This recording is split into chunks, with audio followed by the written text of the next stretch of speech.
What's up, B Squad? It is your boy JB, and we are here today, you guys, to discuss a brand new episode of Married at First Sight, season number 18, episode number 7. Episode was titled Basement Blues, you guys. Now, before we get into it, if you guys are watching this video or any other on the channel and you guys aren't subscribed yet, then I need you guys to do me a solid favor and stop taking me out on this date and then having me pay for it at the end of it. You guys know the routine. You can do me that favor by liking the video, subscribing to the channel, turning on your post notifications, and sharing the video, you guys. And with that out of the way, without further ado, let us go ahead and get into this episode of Married at First Sight, you guys. Shall we? All right, you guys. So if you guys watch this episode, definitely jump down in the live chat or in the comment section and let me know what you guys thought about it. Episode to me, it was okay. It was a little, I was a little bored. I will say that, but we got some people to discuss, and let's go ahead and get into the couples. Now, I don't necessarily know where we're gonna start up with this week's couple. I guess we can start up with the couple who gave like not a whole lot in this episode, and that'll be Carla and Juan. So this week's episode is literally the couples just seeing where their partners lived previously, right? Well, their current apartments. So with Carla, Carla doesn't necessarily have an apartment. Carla's belongings are in storage because before she got married and did all this stuff, her lease ended, so she put all her stuff in storage, and we saw her storage unit. It was a typical storage unit. Juan was talking about how cluttered it looked. I was like, it looks like any other storage unit that I've ever saw before, but okay. So after that, where did we go after that? Like I said, we're seeing their apartment. So after that, we saw Juan's apartment. So with Juan, his cousin is going to be staying in his apartment while he's living, in the shared apartment with Carla. His apartment looks like a typical bachelor pad. I ain't see anything wrong with it, with the exception of his quote unquote TV stand. I was just looking at that like, sir, what in the hell was that? So with Juan, he has his TV stand sitting on what is it? It's a drywall cart. I was like, wow, you couldn't go on Amazon, or he thought it would be cool. I was like, that's not cool, sir. But I mean, okay, if that's what you think is cool, then who am I to yuck on yo yum, right? But it was just very odd for me.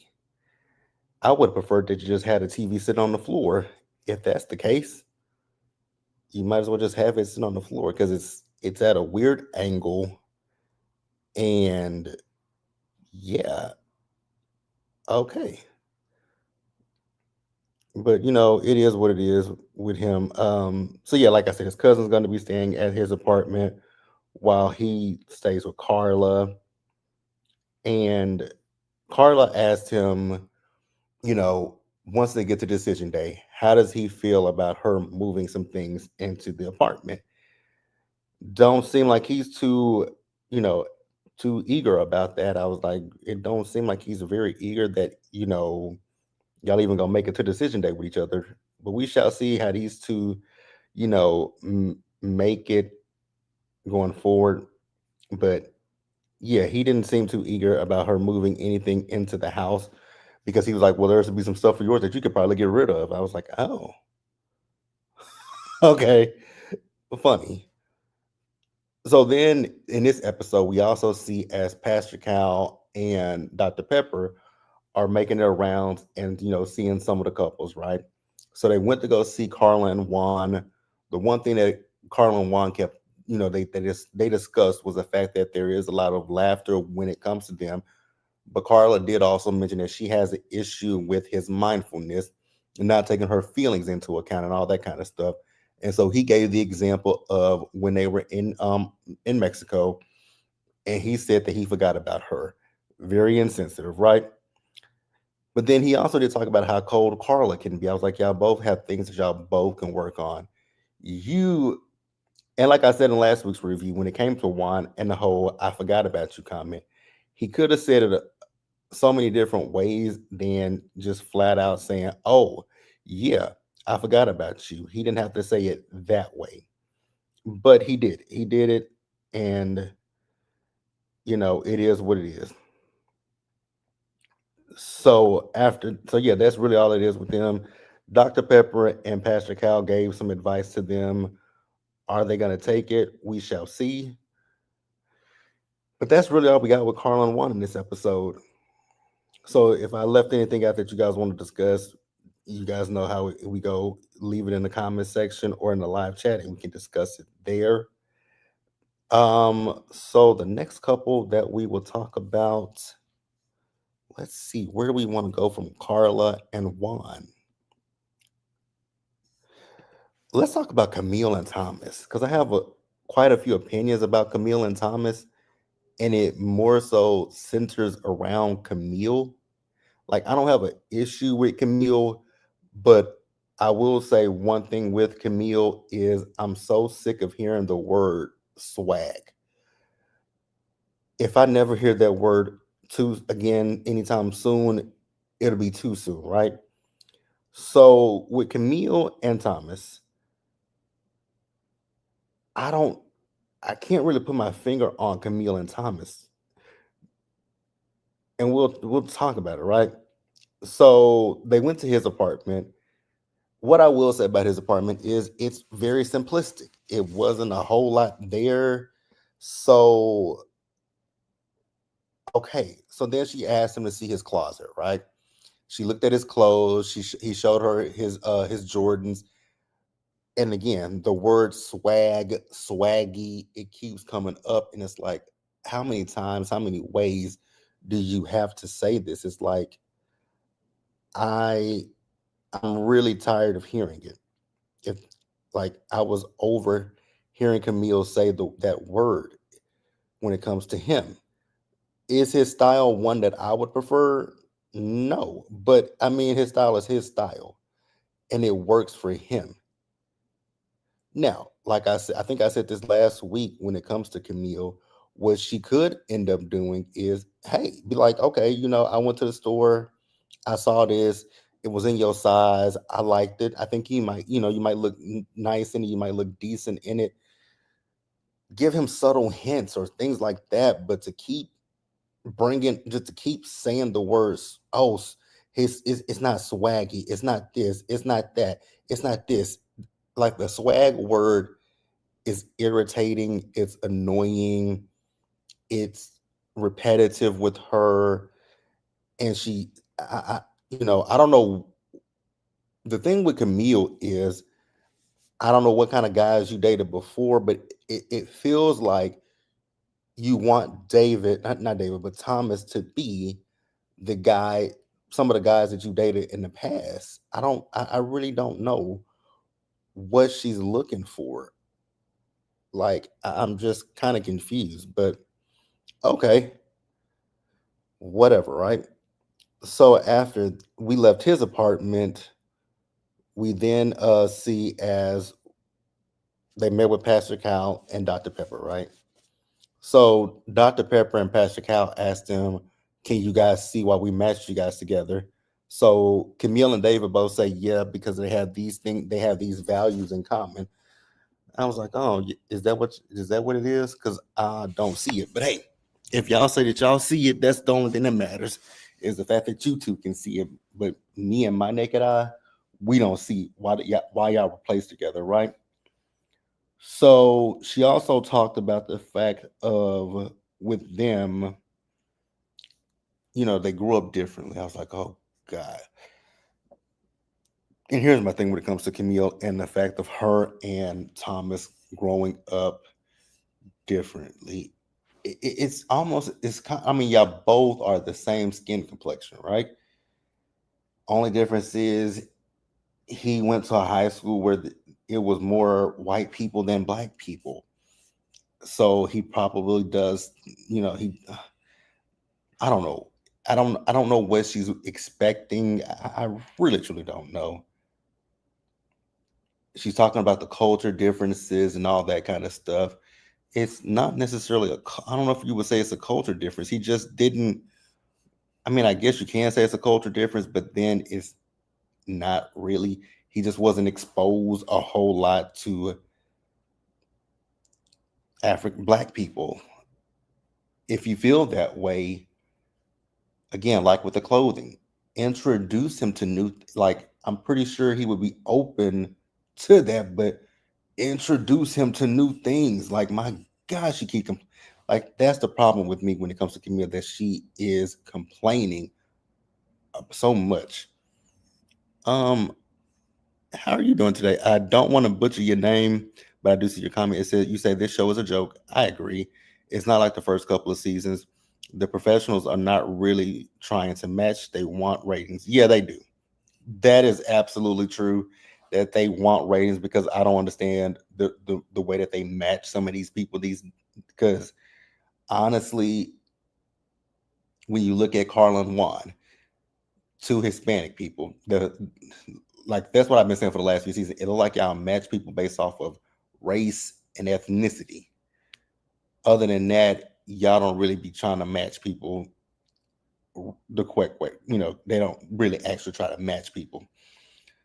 So once again, Camille brought up the whole thing about his swag, and it's like, Mama, I really need us to find something else to talk about besides the fact that this man has, according to you, has no swag.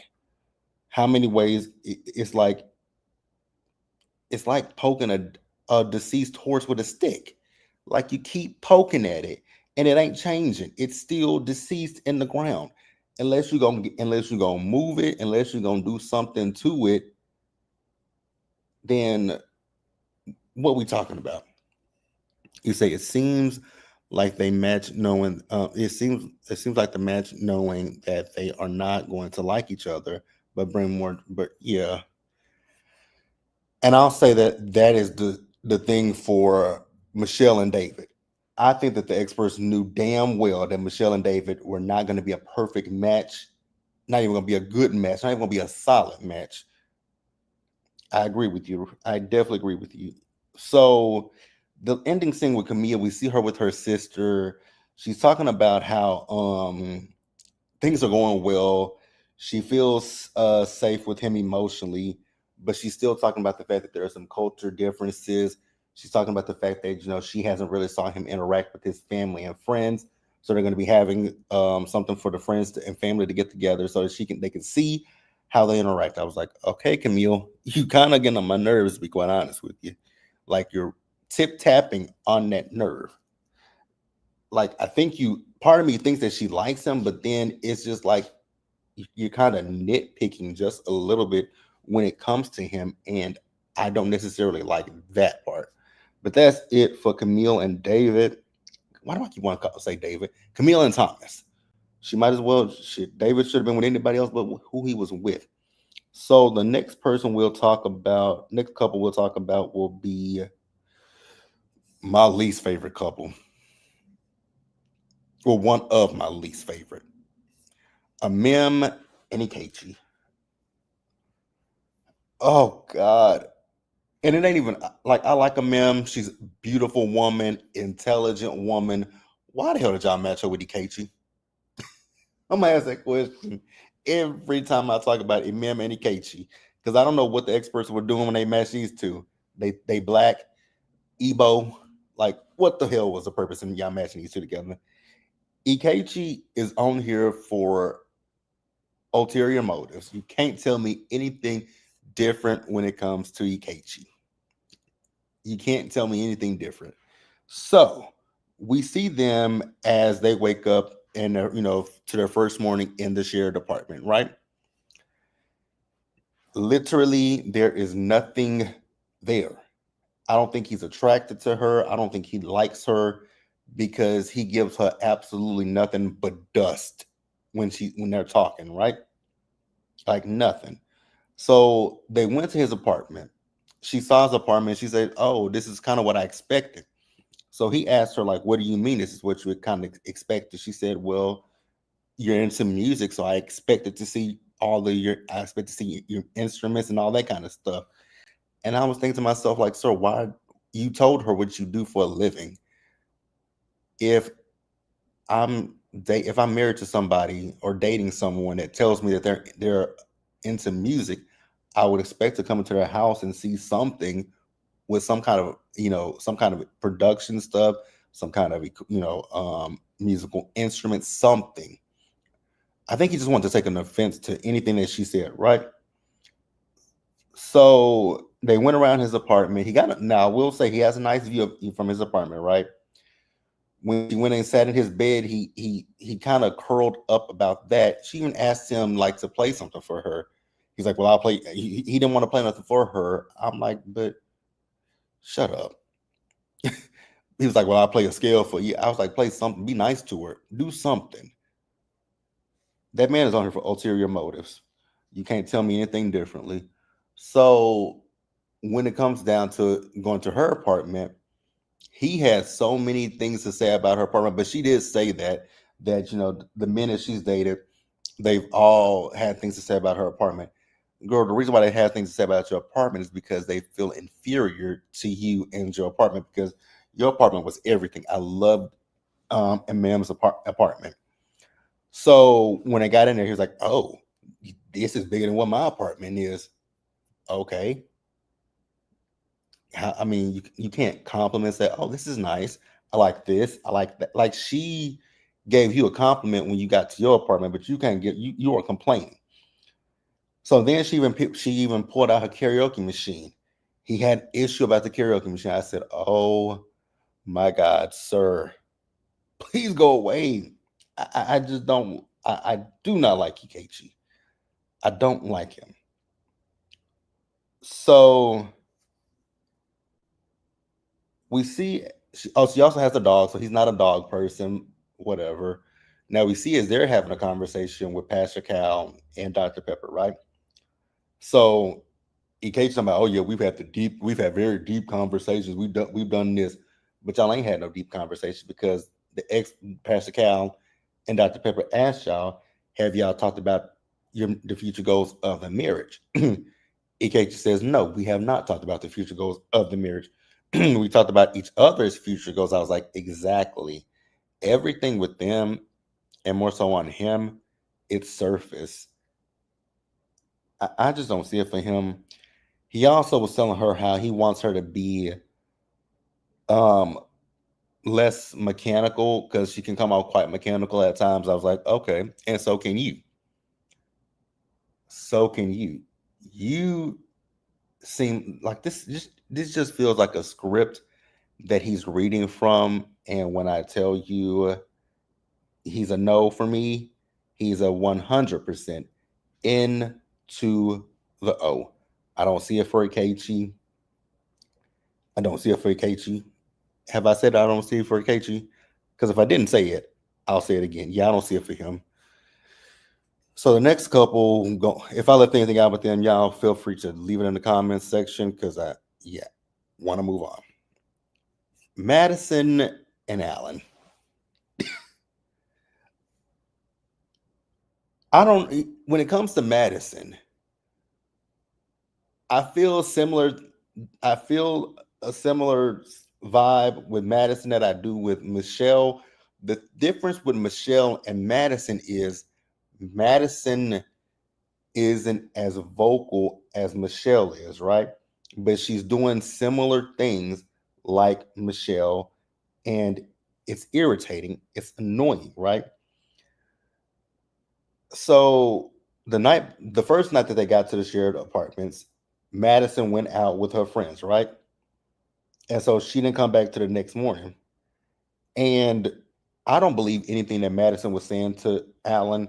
She was like, "Oh, my friend, she had a rough. We went out, we had drinks, and her friend had a rough night." I was like, "Okay, cool." So we went back to my apartment, and that's where we stayed. I was like, "Girl, I don't believe that. I don't believe that. I don't believe that."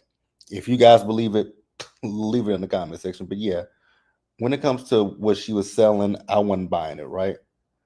I wasn't buying it, not one bit. So after that, um, they were talking about, the apartments, right? And he, they actually went to his car because he talked about his hoopty. And she's like, "What's a hoopty?" I was like, "You've never heard of a hoopty?" So so she's coming up with Alanisms. I was like, "Oh, okay, cool." So we get to his apartment. What I will say about Alan was seeing his apartment, I was slightly shocked, right? Because I wasn't expecting his apartment to look the way that it looked.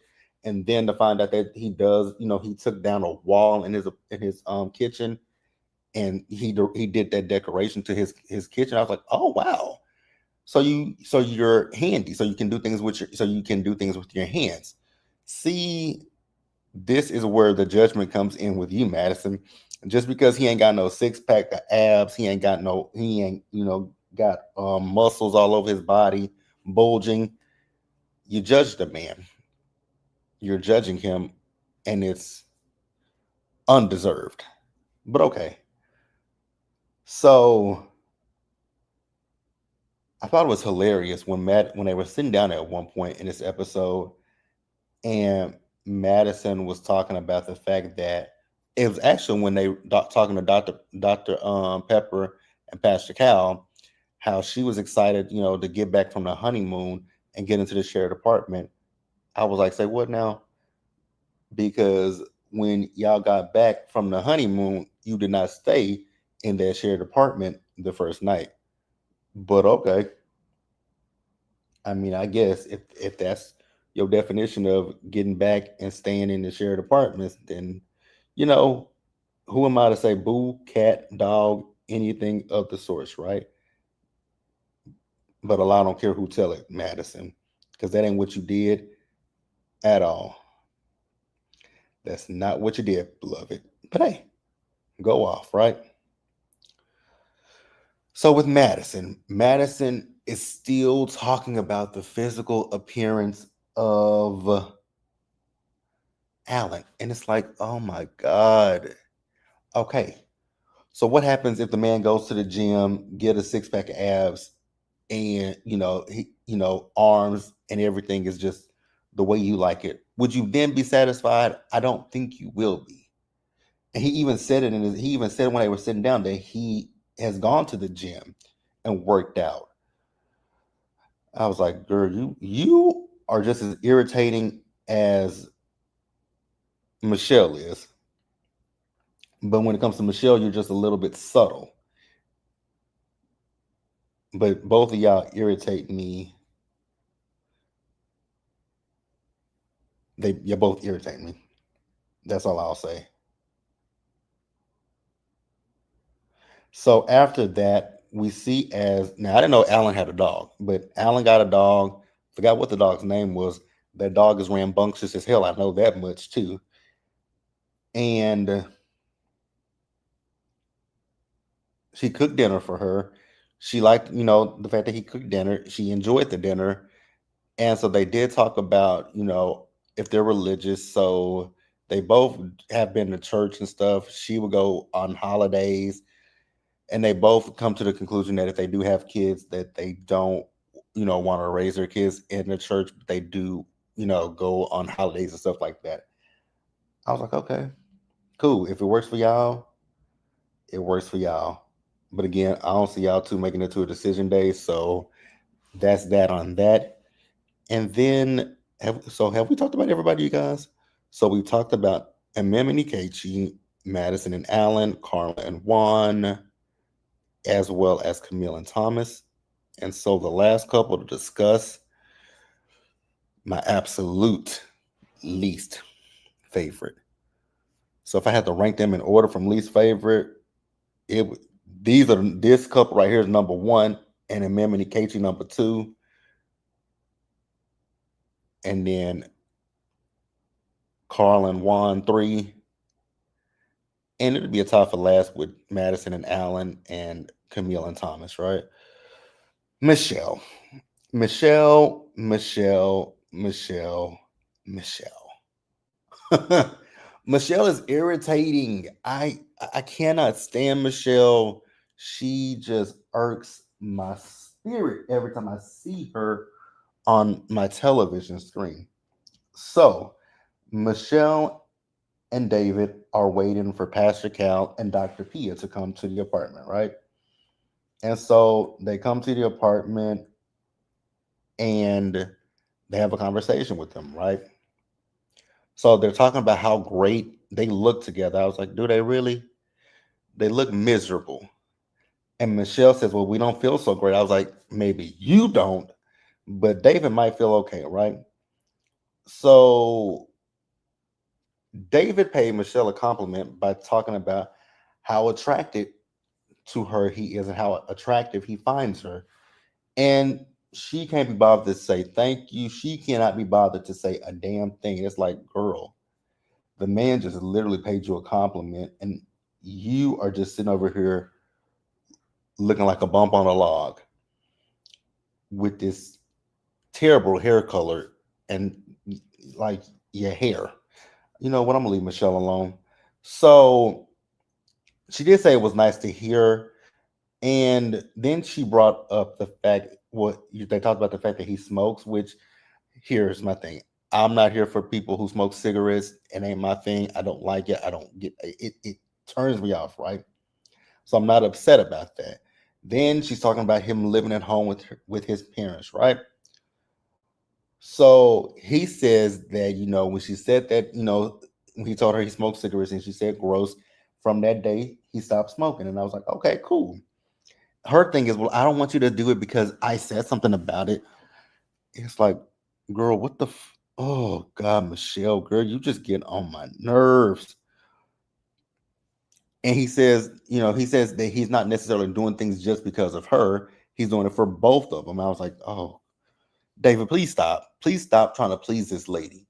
Like, that is my problem with David. I feel like David is doing everything he can to please her, number one, because that is his preference. Number two, stop. Just stop. Leave Michelle and these terrible roots where they are. So after that, Dr. Pia clocked it that, okay, so you're talking about, his living situation, but you and I had a conversation, and they replayed the conversation about them talking about him living at home with his parents, right? So she did scrunch up her face, right? But Dr. P was like, well, what if he has a goal that he's working towards? How would you feel about that? And she said, well, that would be okay. And I'm like, but he's told you umpteenth amount of times that he has things that he's working toward, but you can't seem to move forward. So the thing with Michelle is you're treating David as if he's a bum, right? You would literally think that David is a bum that lives at home with his parents, doesn't pay any rent, doesn't have a job. You would think that David is a bum the way that Michelle talks. Now, like I've said plenty of times before, is that ideal to be in?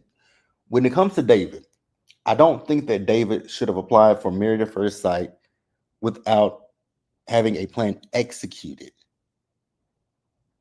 Because here's the thing: at the end of the process, at the end of decision day, where y'all gonna like if y'all were to say yes to each other, you expect her to then say, "Oh, okay, well, my husband lives at home, lives in his parents' basement, so I'm gonna go there." Like, I don't know what David's mind frame was.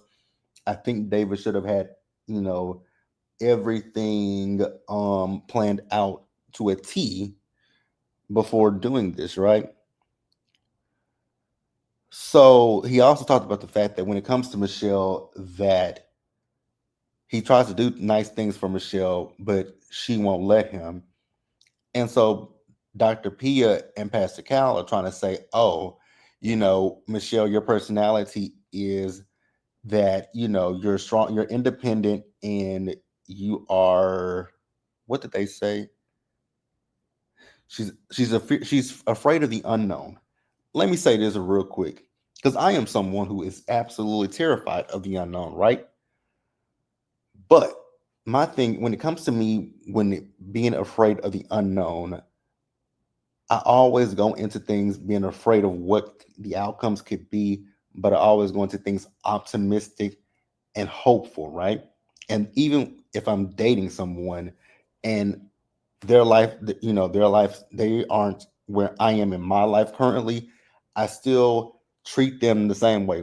I treat everybody the same way. I treat you with respect. I don't look down on you because I dated someone who lived at home and we would hang out at the house. We would come to my apartment. Like it wasn't anything. I never looked down. We were equals, and that's the problem when it comes to her. She can't like she when she heard those things automatically turned her off, and she ain't been able to treat him right since. So we later see in the episode where Michelle is talking to David, where Michelle has come up with a list of things for she and David to do, and I was like, okay, cool. It's not gonna last. So we go to Michelle's apartment. Michelle's apartment is not at all what I was expecting. Especially since she's so picky and all this kind of stuff. I was expecting to see an extravagantly decorated apartment, but it was a very modest apartment. And then she got in her feelings when he said that her place is simple. I said, "Girl, it is simple. Your apartment is simple. So what are you upset about?" But she felt a way about that. So then after that, we see as Michelle and David went over to his apartment, right? And when they got to his apartment, well, not his apartment, his parents' home, but we see his basement, the basement, right? It's a basement. It's kind of small, but it's somewhere he can lay his head at. It's somewhere oh God, she got on my nerves. So she seemed like she was in her feelings when she found out that his family comes downstairs and use the washer and dryer. Girl, it is a washer and dryer. Like, what are you upset about? There are some, like my first apartment that I had, not my first one, my second apartment. My second apartment, my apartment did not come with a washer and dryer in it. You had to rent a washer and dryer, and it was one of those old school style stackable washer and dryers where the washer and dryer are connected to one another, and it was stackable, but you rent it monthly. And I didn't want to do. I was like, you know what? I do not want to rent no washer and dryer every month, right? So I used the community washer and dryer. So I didn't get why she was so upset, and then like I just didn't get that. Some people choose not to have a washer and dryer. Some people go to laundromats. Like, girl, what is your like? You just want to find an issue with everything. She said, "Well, this is exactly what I expected." I'm like, I know it's probably what you expected. You didn't expect nothing from this. You don't have any high expectations of this man. You don't like this man. At this point, I want these two to go ahead and get a divorce because Michelle is making me miserable. And I am not defending David, but the man has not done anything to you. So I don't understand why you are so negative. Go home, Michelle. Please do me a favor. Do us all a favor and just go home. But that was the episode, you guys. Please let me know what you guys thought about this episode of Married at First Sight in the comment section below, you guys. Subscribe to the channel, turn on your post notifications, and share the video, you guys. And until the next time, please stay safe, you guys. Take care of yourselves. Wash your hands, be blessed, and I'll see you guys later on for Real Housewives of Beverly Hills. Bye, guys.